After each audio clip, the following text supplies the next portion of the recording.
الحمد لله حمدا كما أمر، حمدا يوافي نعمه ويكافئ مزيده. أشهد أن لا إله إلا الله وحده لا شريك له، وأشهد أن محمدا عبده ورسوله. اللهم صل على سيدنا وحبيبنا وشفيعنا وقرة أعيننا محمد بن عبد الله وعلى آله وصحبه وعلى من سار على نهجه إلى يوم الدين. أما بعد، فيا أيها الإخوة المؤمنون، قبل أن أطيل الخطبة في هذا اليوم المبارك ومن على هذا المنبر المبارك، أوصيكم وإياي بتقوى الله، فلقد فاز المتقون، وذلك امتثالا لأمر الله سبحانه وتعالى في محكم آياته، حيث قال عز من قائل: أعوذ بالله من الشيطان الرجيم، يا أيها الذين آمنوا اتقوا الله حق تقاته ولا تموتن إلا وأنتم مسلمون. صدق الله العظيم.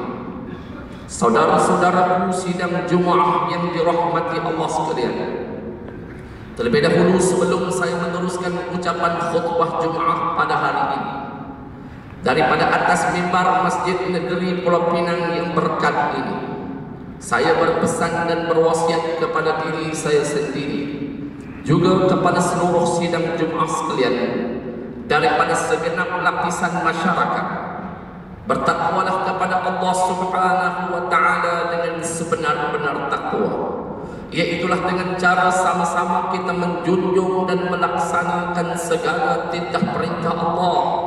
Di samping itu, marilah wahai saudara-saudaraku sekalian, kita berazam dengan sesungguh-sungguh keazaman hati kita untuk kita tidak melakukan segala larangan-larangan dan tegahan-tegahan Allah, kerana sesungguhnya berbahagialah orang-orang yang bertakwa.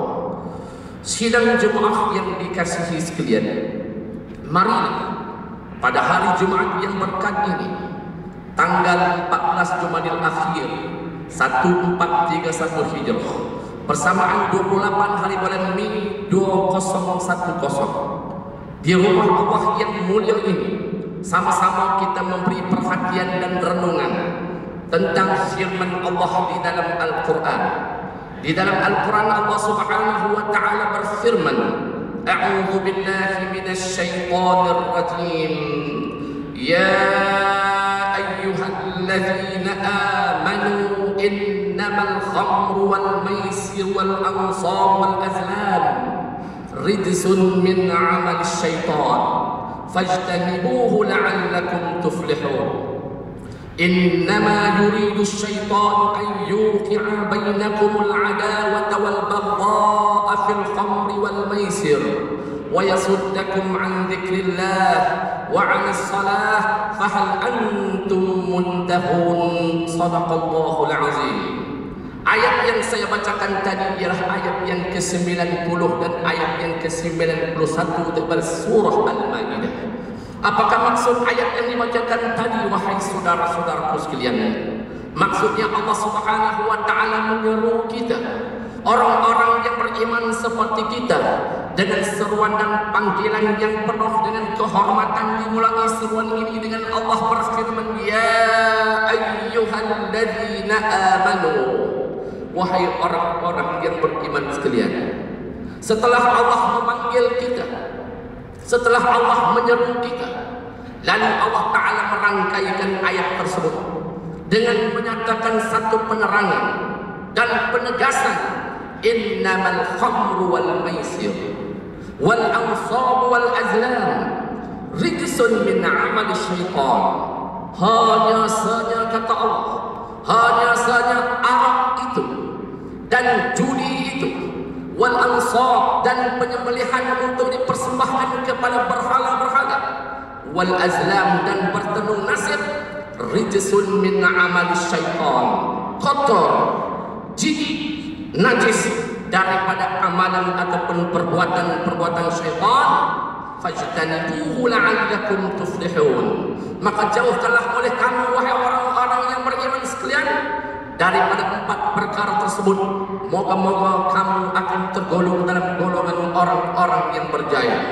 Di dalam ayat yang dibacakan tadi secara jelas, secara nyata, secara sharih, terang-terang, Allah menyatakan kepada kita bahawa sesungguhnya dan judi. Saya memutuskan kepada yang kedua. Allah Ta'ala menyatakan sesungguhnya judi rijsun min amali syaitan, merupakan najis, kotor daripada amalan-amalan syaitan. Sidang Jumaah yang dirahmati oleh Allah Subhanahu wa Ta'ala sekalian, baru-baru ini seluruh rakyat Malaysia, terutamanya orang-orang yang berbangsa Melayu dan orang-orang Melayu yang beragama Islam seperti kita, telah digemparkan dengan suatu kenyataan yang telah dilakukan dan dibuat oleh Timbalan Menteri seorang yang beragama Islam, yang menyatakan tentang kelulusan lesen judi bola sepak Piala Dunia 2010. Ini merupakan satu perkara yang amat memalukan Islam dan umat Islam, wahai saudara-saudaraku sekalian. Kerana apa? Kerana yang membuat penerangan dan penyertaan tentang kelulusan lesen judi bola sepak Piala Dunia 2010 itu ialah seorang yang berbangsa seperti bangsa kita, seorang yang mengaku beragama Islam seperti kita, tetapi sanggup oleh karena kepentingan yang tertentu mengisytiharkan tentang kelulusan lesen judi bola sepak itu, yang mana dengan kelulusan lesen judi bola sepak 2010 itu akan mengheret seramai-ramai rakyat, terutamanya dan umat Islam secara khususnya, untuk terjebak dan terjerumus melakukan dosa yang termasuk di dalam al-kabair, yang termasuk di dalam dosa-dosa besar. Oleh karena itulah saudara-saudaraku sekalian, melalui media mimbar Masjid Negeri Pulau Pinang hari ini, saya sebagai khatib yang diamanahkan untuk menyampaikan khutbah Jumaat pada hari ini, memberi peringatan, memberi amaran kepada sesiapa sahaja di dalam masjid ini yang mengaku beragama Islam. Marilah sama-sama kita melakukan sesuatu tindakan meminta, tindakan mendesak supaya pihak-pihak yang berwajib menarik balik kelulusan lesen judi bola sepak Piala Dunia 2010 itu. Kerana kita bimbang, seandainya wahai saudara-saudaraku sekalian, judi terus diluaskan dan dibebaskan di dalam negara kita, kita bimbang akan berlaku sebagaimana ancaman Allah yang telah berlaku dalam peristiwa yang merenggut nyawa lebih dari suku juta umat manusia di Banda Aceh 2004 yang lalu. Peristiwa tsunami yang menenggelamkan sebahagian besar Aceh dan menyebabkan seramai lebih dari suku juta umat manusia terkorban dan melayang nyawa mereka. Sebab apa? Tidak lain dan tidak bukan kerana kemungkaran yang dilakukan oleh tangan-tangan manusia. Kerana apa?